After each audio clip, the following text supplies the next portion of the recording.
దేవుని నామానికి మహిమ కలుగును గాక. చేరి ఉన్న సంఘానికి, సంఘ పెద్దలకు, యవ్వన బిడ్డలకు నా హృదయపూర్వక వందనాలు.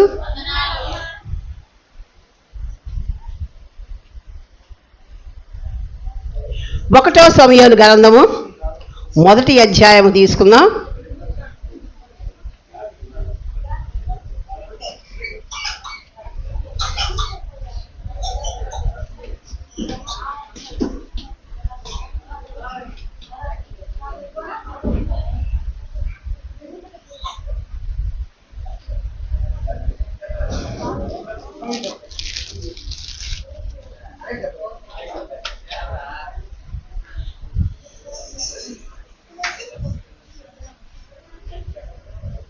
తీశారా? 1 సమూయేలు గ్రంథము 1వ అధ్యాయము.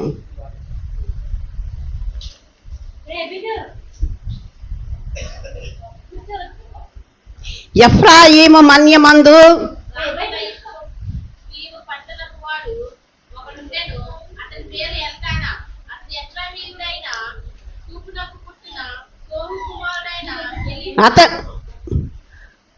ఆ పట్టణపు ఒకడు, అతని పేరు ఎల్కానా. అతడు ఎఫ్రాయిముడైన సూపునకు పుట్టిన తోహు కుమారుడైన ఎలీహునకు జననమైన యెరోహాము కుమారుడగు. ఇతని 2 భార్యలుండిరి. వీరిలో ఒక దాని పేరు హన్నా, రెండవ దాని పేరు పెనిన్నా.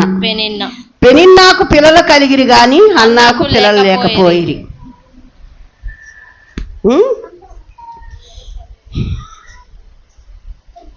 వీరిలో ఒకదాని పేరు హన్నా, రెండవ దాని పేరు పెనిన్నా. పెనిన్నా పిల్లలు కలిగిన దాన్ని హన్నాకు పిల్లలు లేకపోయిన వలన హన్నా అనగా కృప అని అర్థము. ఆమె ప్రేరుకు తగినట్లుగానే ఆమె కృపను పొందినది. కృప అనగా అర్హత లేని వారి పైన దయచూపుచు ఆధిక్యము ఇచ్చుచు. హన్నా ఎల్కానా యొక్క మొదటి భార్య, అతని పెనిన్నా అను మరి ఒక భార్య కూడా గలదు. పెనిన్నాకు పిల్లలు కలిగిన రాని వాని పిల్లలు లేని ఈ హన్నానంట ఎగతాళి చేస్తూ ఉండేదంట. పెనిన్నా పిల్లలు లేరని హన్నాకు ఎగతాళి చేస్తూ ఉండేదంట. ఆ ఎగతాళి చేస్తూ ఉన్నప్పుడు ఈ హన్నాకి మనసులో వేదన కలిగేదంట. ఈ మనసులో వేదన కలిగినప్పుడు పిల్లలు లేని దాన్ని బట్టి ఆమె వైరి అయ్యి పెనిన్నా హన్నాను విసిగించుతూ ఉండేదంట. కాబట్టి తన భర్తను ఎంత ప్రేమించిన బిడ్డలు లేని కొరతను ఆమెకు గొడ్రాలుగానే మిగిలి ఉన్నదట. ఆ గొడ్రాలుగా మిగిలి ఉన్నందుకు ఆమె ఎంతో వేదనతో, మనోవేదనతో గురి చేసేదంట. ఆమె గర్భఫలం లేనందుకు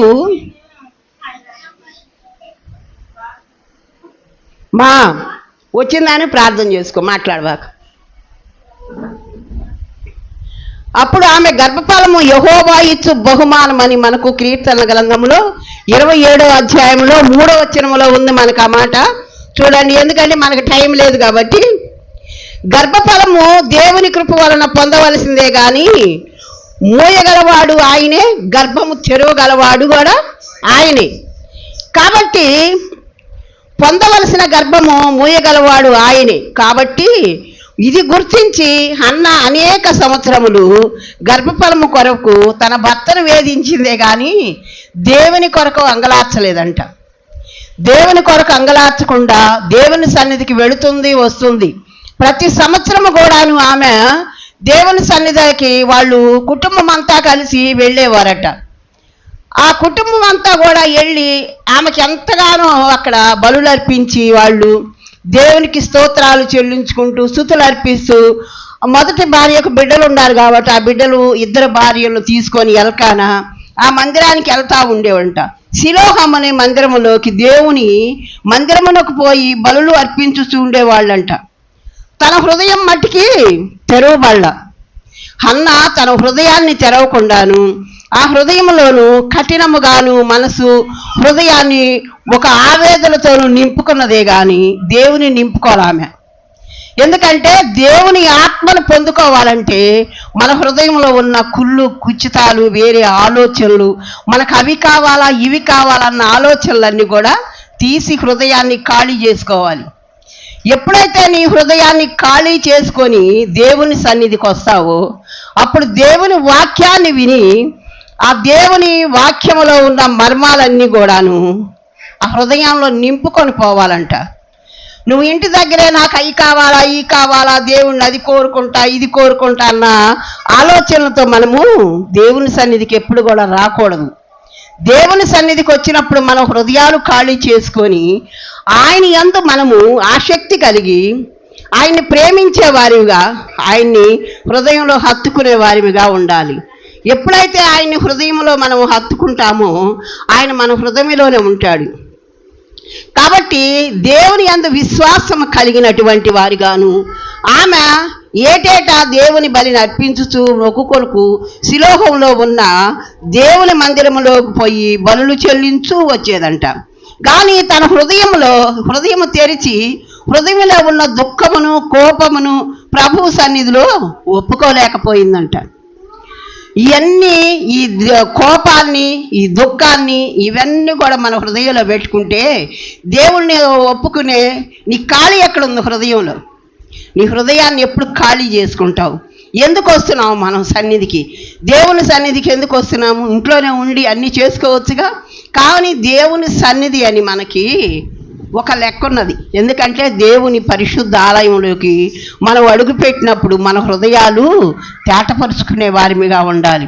మన హృదయాల్లో కూడా భారమైన ఆ మనస్సు ఏదన్నా ఉంటే ఆ భారాన్ని తొలగించుకొని దేవుని సన్నిధిలో మన హృదయాన్ని తేలికపరచుకోవాలి. ఎప్పుడైతే మన హృదయాన్ని తేలికపరచుకుంటామో అప్పుడు దేవుని మాటలు మన హృదయంలో చొరబడతాయి. అప్పుడు దేవుని నింపుకొని వెళ్ళే వాళ్ళమిగా ఉన్నాము. కానీ ఈ కచ్చలు అసూయాలు ఈ మనసులో ఏదో వేదనలు నాకు అది కావాలా ఇది కావాలా అన్న కోరికలతో మనం ఎప్పుడు కూడా దేవుని సన్నిధికి రాకూడదు. ఎందుకంటే ఆయన ఎవరికి ఏది ఇయ్యాలో ఆయన మనసులో ఉంటుంది. ఆయనకి తెలుసు, అంతరంగాన్ని ఎరిగిన దేవుడు కాబట్టి మనకి ఆయనకి ఎవరి మనసులో ఏది ఉందో ఎవరికి ఏది కావాలో అది సహాయం చేసే దేవుడు మనకి. కాబట్టి ఆమె ఆ కోపముతోనే తన మందిరమునకు వెళుతుంది వస్తుంది, కానీ ఆ కోపము తిరిగి వస్తుంది. కోపముతోనే తిరిగి వస్తుంది ఆమె. కాబట్టి ఆమె దుఃఖముతో దేవుని సన్నిధికి వెళ్ళుచున్నది, దుఃఖముతోనే తిరిగి వస్తున్నది. ఇటువంటి భక్తి గల ప్రయోజనం ఏమి? మనం ఎంత చేస్తున్నాములే, దేవుడు మనకేం చేస్తున్నాడు? ఆయన సన్నిధికి వెళ్తున్నాములే, మనకేం చేస్తున్నాడు దేవుడు, మనం ఇంతగా వెళ్తున్నాము అన్న ఆలోచనతో మనము దేవుని సన్నిధికి వెళ్ళకూడదు. ఎందుకంటే దేవుడు నాకు అన్నీ చేస్తాడు, నాకు అన్నీ ఉన్నాయి, నా బిడ్డల్ని ఇచ్చాడు, నా కుటుంబాన్ని ఇచ్చాడు, నాకు ఉండటానికి గృహాన్ని ఇచ్చాడు, నాకు ఇంతకన్నా ఏం కావాలని మంచి మనసుతో ఆలోచనతోనే మనము దేవుని సన్నిధిలో అడుగుపెట్టే వారిగా ఉండాలి.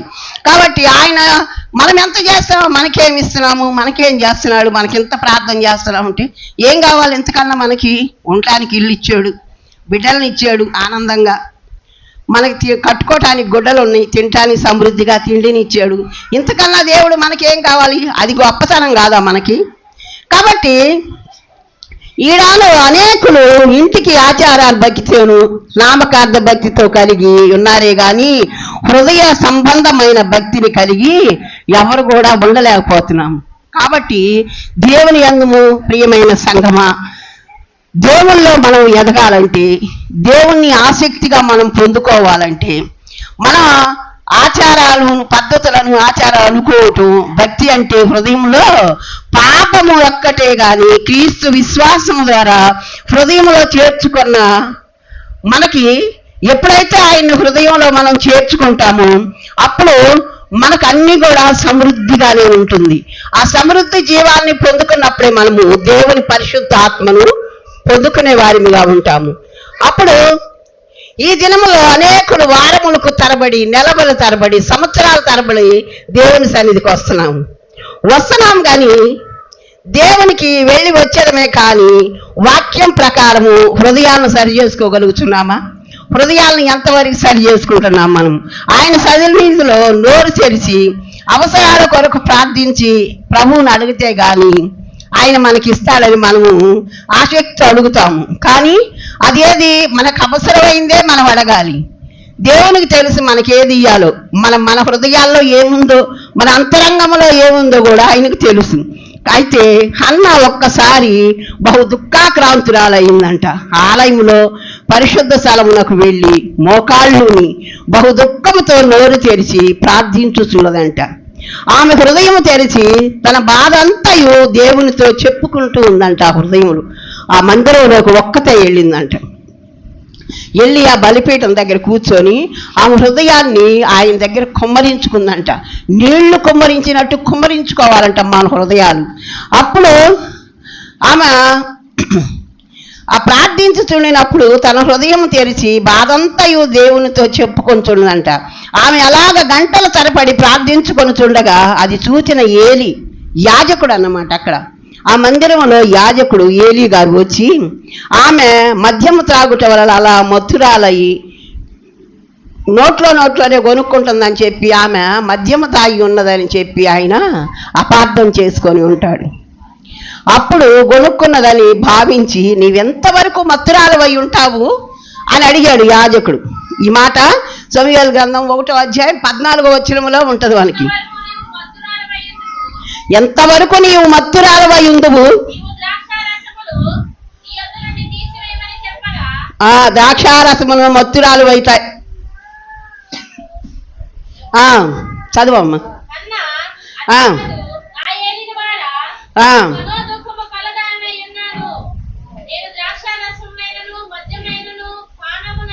చేయలేదు కానీ యెహోవా సన్నిధిని కుమ్మరించుకొనుచున్నాను అనేను. చాలమ్మా. అప్పుడు ఆమె ఏమంది, నేను ద్రాక్షారసమునైనను మద్యమునైనను పానము చేయలేదు, నా హృదయమును దేవుని సన్నిధిలో కుమ్మరించుకొని ఉన్నాను కాబట్టి.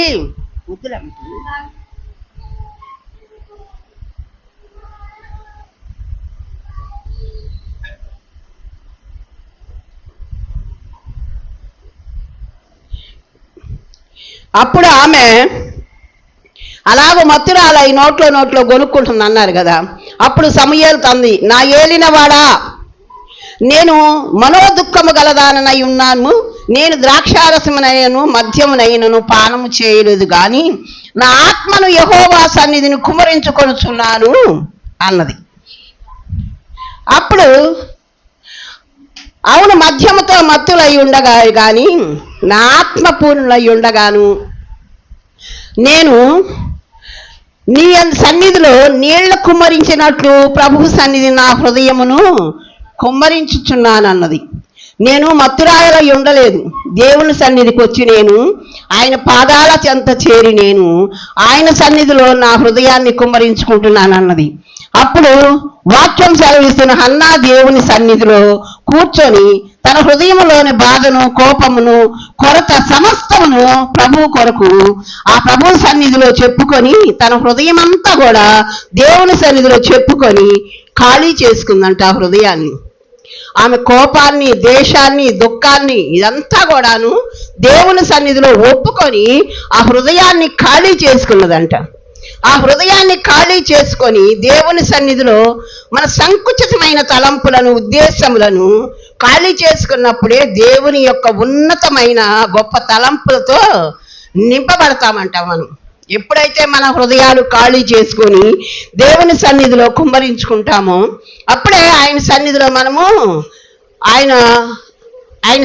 మనము నీళ్లు కుమ్మరించినట్టు కుమ్మరించాలంట మన హృదయాలు.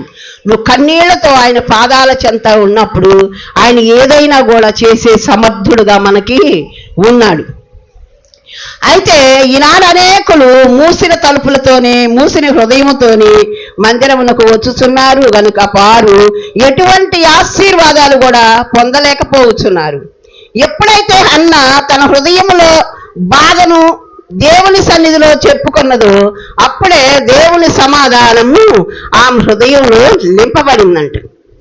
అప్పుడు నింపబడినప్పుడు దేవుని సేవకురాలైన నన్ను జ్ఞాపకము చేసుకొని నాకు ఒక మగబిడ్డను ఇచ్చిన ఎడల ఆ బిడ్డను తిరిగి నా జీవిత కాలం అంతయు నీ సన్నిధిలో నీ బిడ్డగా ఇస్తానని చెప్పి అన్నది.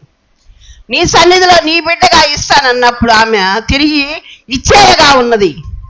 మనము ఒప్పుకుంటాం, ఏవేవో ఒప్పుకుంటాము, అయ్యిస్తాం ప్రభువా, అయ్యిస్తాం ప్రభువా, నీ సన్నిధిలో అయి చేస్తాం, ఈ చేస్తాం అంటారు. కానీ మన అవసరతలన్నీ తీరిపోగానే దేవుని సన్నిధులు అన్నీ కూడా మర్చిపోయే వారిగా ఉంటాము. దేవుని సన్నిధిలో మర్చిపోతాం కాబట్టి మనము అప్పుడు మనం అనుకున్న ఏది కూడా పొందుకోలేని వారిగా ఉంటాము. కాబట్టి దేవుని సన్నిధిలో నీవేమే ఒప్పుకుంటావు? అబ్రహాముకి 100 సంవత్సరాల తర్వాత బిడ్డనిచ్చాడు. ఆ బిడ్డ కొరకు ఆయన ఎంతగానో చిన్నతనం నుండి కూడా బిడ్డలు లేక ఆయన ఎంతగానో అంగలార్చాడు. కానీ 100 సంవత్సరాల తర్వాత శారాకి 90 సంవత్సరాలు అప్పుడు మగబిడ్డని ఇచ్చాడు, ఇస్సాకుని. ఇచ్చినప్పుడు ఆయన ఏం చేశాడు? యెహోవా దేవుడు ఏం చేశాడు? ఆ బిడ్డను నాకు ఇయ్యమన్నాడు బలిగా. ఆ బలిగా ఈయనప్పుడు ఏమన్నాడు? అయ్యా నువ్వు ఒక్కగానొక్క బిడ్డని ఇచ్చావయ్యా లేక లేక, ఇప్పుడు నన్ను ఆ బిడ్డని ఇవ్వమంటే ఎలాగయ్యా అని అన్నాడా? అనలేదు. అనకుండా మోరియా పర్వతం దగ్గరికి తీసుకెళ్ళి ఆ బిడ్డని బలిపీఠం మీద పడుకోబెట్టాడు. ఎంత కఠినం చేసుకొని దేవుని ఎంత విశ్వాసం కలిగి ఆయనకి ఇయ్యాలన్న మనసు కలిగి ఇచ్చాడు. అప్పుడు నీ చేతిలో కత్తి తీసి పక్కన పెట్టమన్నాడు యెహోవా దేవుడు మాట్లాడి. అప్పుడు ఇచ్చే మనసుగా ఉండాలి కానీ మనము ఇస్తామని వెనక్కి లాక్కునే మనసుగా మనకి ఉండకూడదంట. ఒక ఇరుగు పరుగు వాళ్ళు అక్క చెల్లెళ్ళు అవుతారంట. ఆ ఇరుగు పరుగు వాళ్ళిద్దరు కూడాను, అంటే మందిరాన్ని గురించి ఉదాహరణ అది. ఆ ఇరుగు పరుగు వాళ్ళు ఏం చేశారు? బయట ఒక ఆమె కట్టెల పొయ్యి మీద బాండీ పెట్టి పిండి కలిపి ఆడ పెడుతుందంట. పక్కింటి ఆమె వచ్చి అక్క ఏం చేస్తున్నావు అన్నదంట. ఏం చేస్తున్నారమ్మా? పొయ్యి మీద బాండీ పెట్టాను, పిండి కలుపుతున్నాను, పొంగిందనుకో బూరె, పొంగకపోతే అప్పడం అమ్మ అందంట. పొంగితే బూరె, పొంగకపోతే అప్పడం అమ్మ అందంట. అంటే దానికి అర్థమైంది, దేవుని సన్నిధికి వెళ్తున్నాం మనము, దేవుని ఆశీర్వాదాలు ఉంటే మన కుటుంబం పొంగి పొర్లిద్ది. అదే ఆయన ఆశీర్వాదాలు లేకుండా మనము మన మనసులో ఏదో అనుకున్నాం అనుకో అప్పడం లాగా అనిగిపోతాం అన్నదంట. అలాగా దేవుని సన్నిధికి వచ్చే 2 ఆడోళ్ళు అట్లా మాట్లాడుకున్నారంట. కాబట్టి దానికి అర్థమే